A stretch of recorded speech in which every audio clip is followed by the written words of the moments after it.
Hello दोस्तों, उम्मीद है अब सब खैरियत से होंगे। आज की वीडियो में हम आपको हैरत अंगेज मनाजिर दिखाएंगे जो अपने पहले कभी नहीं देखे होंगे। तो वीडियो को आखिर तक देखें और इसे लाइक करके हमारी हौसला अफजाई करें।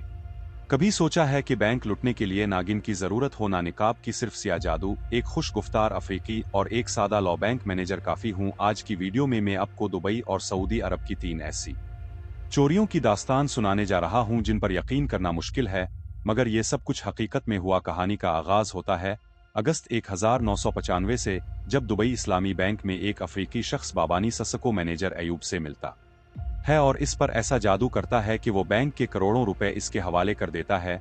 ससको मैनेजर को अपने जादू से कायल करता है कि वो इसके पैसे दुगना कर सकता है और अगले ही दिन एक बैग भर कर लाखों रुपए ले जाता है और हैरान कुन तौर पर वो रकम वाकई दुगनी वापस आती है। इसके बाद ये सिलसिला चल पड़ता है और अयूब बगैर किसी चेक एंड बैलेंस के ससको के अकाउंट में पैसे ट्रांसफर करता रहता है, यहां तक कि $42 मिलियन मुंतकिल हो जाते हैं। ससको अचानक गायब हो जाता है और तब जाकर अयूब को होश आता है कि वो सिर्फ एक जादू का शिकार बन चुका है। दूसरी हैरान कुन वारदात होती है सऊदी अरब में, जहां एक थाई खादिम काराई टैगमुंग शहजादा फैसल बिन फहद के महल से 90 किलो सोना चोरी करके खला की मशीन में छुपाकर मुख से फरार हो जाता है।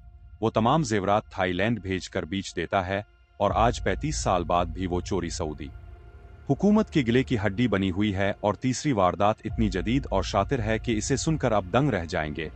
2020 में हांगकांग के एक बैंक मैनेजर को एक जाली वीडियो कॉल के जरिए धोखा दिया जाता है, जिसमें आवाज और चेहरा दुबई बैंक मैनेजर का होता है, मगर वो सब कुछ एआई डीप फेक और जाली फिंगरप्रिंट्स के जरिए बनाया गया होता है। $35 मिलियन की रकम हांगकांग से निकलती है और किसी जाली अकाउंट में चली जाती है और असल मुजरिम कभी पकड़े ही नहीं जा पाते। ये तीनों चोरियां सिर्फ पैसा लौटने की नहीं, बल्कि इंसानी जहानत, नफसियाती चालाकी और टेक्नोलॉजी के गलत इस्तेमाल की खतरनाक मिसालें हैं। उम्मीद है वीडियो पसंद आई होगी। अगर आप मजीद देखना चाहते हैं तो हमारे चैनल को सब्सक्राइब करें। मिलते हैं अगली वीडियो में। अल्लाह हाफिज।